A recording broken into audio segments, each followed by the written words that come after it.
इसलिए सारे काम करो दुनियादारी के, करने हैं, फर्ज है, कर्ज है हमारे सिर पर। किसी न किसी का कर्ज है, उस कर्ज को उतारने के लिए बंधे हुए हैं। किसी के मित्र हैं, किसी के रिश्तेदार, किसी के पिता है, किसी के पुत्र, किसी के जमाई हैं, किसी के भाई हैं, किसी न किसी रूप में कर्जदार हैं उनके। वो कर्जा हमें उतारना है, लेकिन ये नहीं कि उसके कर्जे के उतारने में हम अपने भविष्य को बिगाड़ लें, अपनी प्रारब्ध ना बनाएं। इंसान को जीवन प्रारब्ध के कारण मिलता है, और वो प्रारब्ध क्या है? जो आज करते हैं वो हमारा भविष्य का प्रारब्ध होगा। इसलिए अपने प्रारब्ध के लिए अच्छे करेंगे तो अच्छे कर्म करने के लिए फिर संसार में आना पड़ेगा।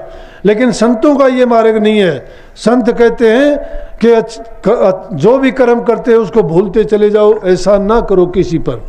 मन में उसको जगह ना दो कि मैंने ये कर्म किया है। अगर वो करोगे तो भी वो तुम्हारा जो है दुनिया में आने का एक कारक बन जाएगा, कारण होगा। संत कहते हैं ऐसा कर्म करो जिससे दुनिया में दोबारा आना ही ना पड़े। नाम की भक्ति करते करते उस नाम में अपने आप को इतना विलीन कर दो कि ना तुम रहो और ना तुम्हारी दुनिया रहे। जब दुनिया से जाना ही है, सूक्ष्म रूप में हमारी रूह का कोई भार नहीं है। ये 5 तत्व का पुतला है, संसार में बना है, संसार में ये बिखर जाएगा।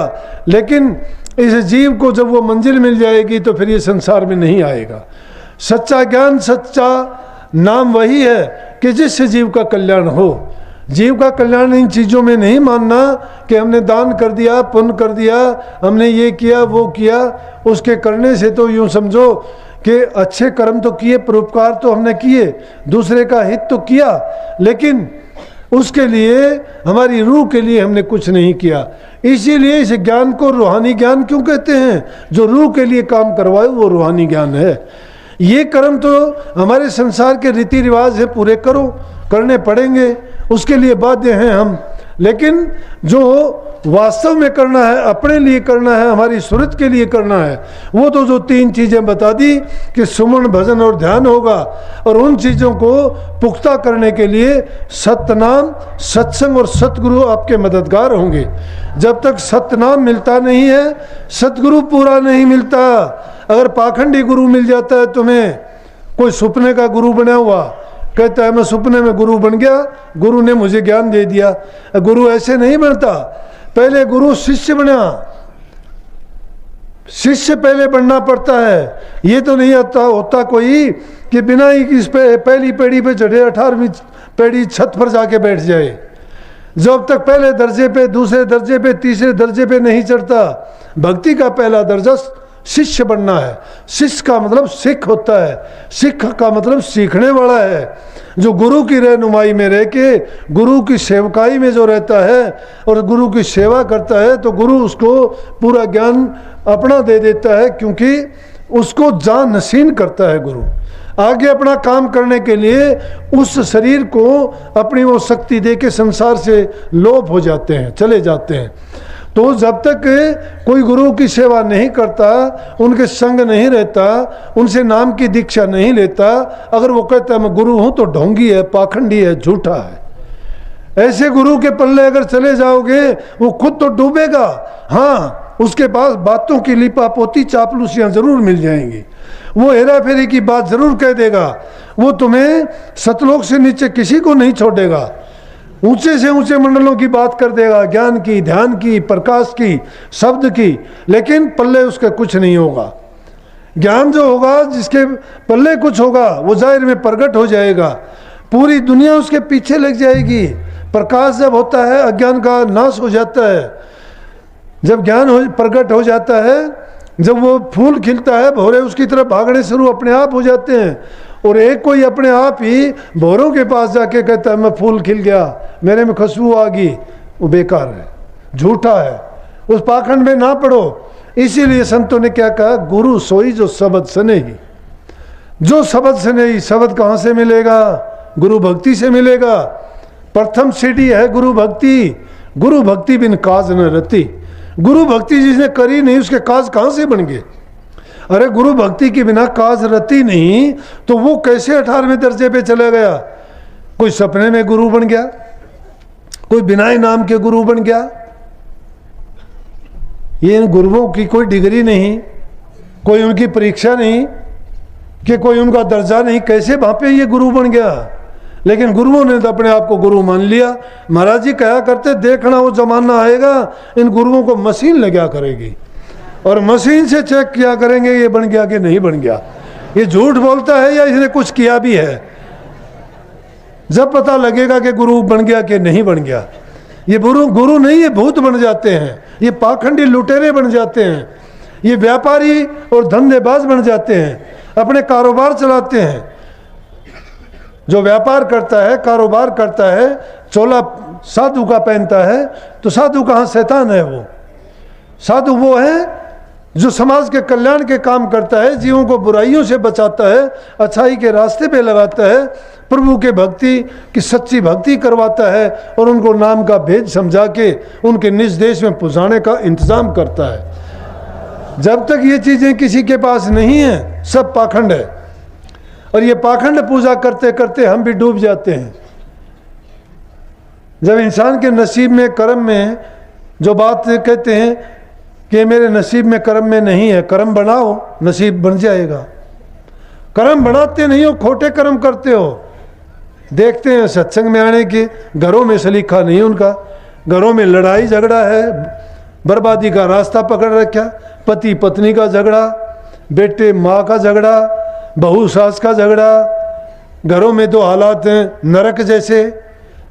और भक्ति के लिए तुम छटपटाते हो कि मैं भक्ति करता हूँ, झूठी और मिथ्या बातें हैं। जिसके मन में शांति नहीं है, जिसके घर में शांति नहीं है, प्यार नहीं है, भक्ति उसका बाप भी नहीं कर सकता। लेस मात्र वो नाम भी नहीं ले सकते। भक्ति जहाँ होगी वहाँ तो प्यार हिलोरे मारेगा, घर सवरक के समान बन जाएगा। वहाँ चाहे घर में खाने को नहीं होगा, शांति होगी। धन नहीं होगा, वहाँ प्रेम होगा। घर के चाहे उसमें कुछ भी ना होगा तो भी तुम जाओगे, वहाँ जाते ही आपको ऐसी शांति मिलेगी कि अपने आप आपको पता लगेगा कि यहाँ पर कोई भजन करने वाला या अच्छे घर का शुद्ध वातावरण है। जब घरों में शांति नहीं, वातावरण अच्छा नहीं, आपस में प्यार प्रेम नहीं, बूढ़े बुजुर्ग की जहाँ कदर नहीं, एक दूसरे की इज्जत नहीं करते, तो वो घर बसो बेसिक बसे पा कुछ है नहीं उसका। भक्ति नहीं कर सकते ऐसी जगह मेरे के।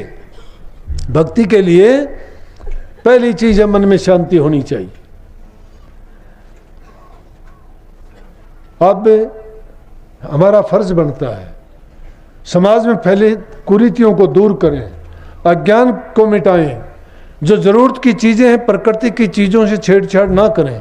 जल की बर्बादी करते हैं, पेड़ों की कटाई करते हैं, वन्य प्राणियों को मारते हैं, भ्रूण हत्या जैसे पाप करते हैं। दिलों में तो हमने पाप का भंडार भर रखा है और बाहर कर भक्ति का एक ढोंग रचते हैं। वो भक्ति नहीं है। भक्ति अगर करना चाहते हो तो बदलो अपने आप को। अपनी स्वार्थ सिद्धि के लिए भक्ति में या सत्संग में आते हो क्या? कोई कहता है मुझे संतान बेटे हो जाएंगे, कोई कहता है मुझे धन मिल जाए, कोई कहता है मुझे नौकरी मिल जाए। अगर अच्छे काम करोगे, ठीक रास्ते पर चलोगे, बुराई नहीं करोगे, तो तुम्हें मैं कहता हूँ तुम्हारे घर आके ये काम अपने आप काम संवरेंगे तुम्हारे। इसलिए प्रेमियों, अच्छे काम किया करो, जीवन आपका सफल होगा। साथ साथ ये ना भूलो कि हमारे लिए जो काम करना है वो नाम का सिमरन है।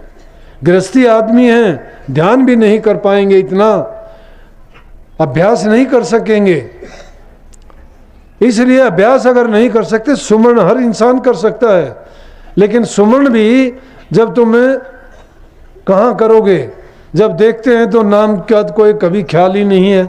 दो आदमी बैठते हो, कभी गुरु की महिमा, कहीं सत्संग की चर्चा या नाम का जिक्र ही नहीं होता। संसारी चीज़ों के जिक्र करते हो, कहते हो तेरे कितने ट्रक हैं, तेरे कहाँ चलते हैं, तेरा टेम्पो पुराना लिया था अब कैसा चलता है, नया कौन सा लेगा। अरे तुम आते सत्संग में हो, बातें तुम्हारी वही हैं सत्संगियों का, संगत में बैठ के, और जिक्र किन चीज़ों का? कम से कम कुछ समय तो ऐसा निकाला करो कि उस चक्कर से निकल के आओ। लेकिन ये माया दूती बड़ी कसूती, रूप धरे न्यारे न्यारे, ये रूप अलग अलग धर के ठग लेती है। तो माया मोनी रूप धर ठग लिया संसारा, ये मोनी का रूप धर के ठग लेती है। भाई अच्छा करोगे अच्छा पाओगे, मेरा फर्ज है, गुरु ने ड्यूटी लगाई है, मैं तो आपको अच्छी बात बताऊंगा। जो अच्छी मान के अपना लेगा जिंदगी में तो उसका जीवन संवर जाएगा। ये आशीर्वाद है मेरा नहीं, गुरु महाराज का। जो नहीं अपना होगा तो उसका भी मालिक भला करे भाई, वो अपनी जो चाहो वो करो।